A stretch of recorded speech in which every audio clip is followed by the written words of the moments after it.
Hi, I am Dr. Malyadri Paladigu, consultant surgical oncology and robotic surgeon at Karthikeya Specialty Clinics.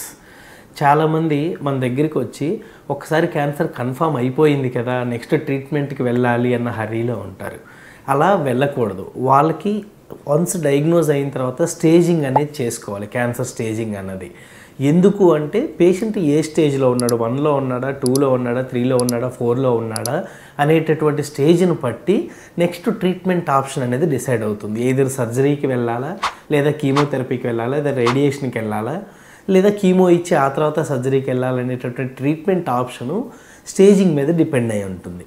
Not only treatment option patient యొక్క prognosis కానీ తర్వాత survival కానీ ఎన్ని సంవత్సరాలు తిరిగి రాకుండా ఉంటుంది, డిసీజ్ అనేది రాకుండా ఉంటుంది, ఎన్ని సంవత్సరాలు హ్యాపీగా ఉంటాడు పేషెంట్, లైఫ్ లీడ్ చేస్తాడు అనేటటువంటి సర్వైవల్ కానీ ప్రోగ్నోసిస్ కానీ ట్రీట్మెంట్ ఆప్షన్స్ అన్నీ కూడాను ఈ యొక్క స్టేజింగ్ మీద డిపెండ్ అయి ఉంటుంది అనమాట.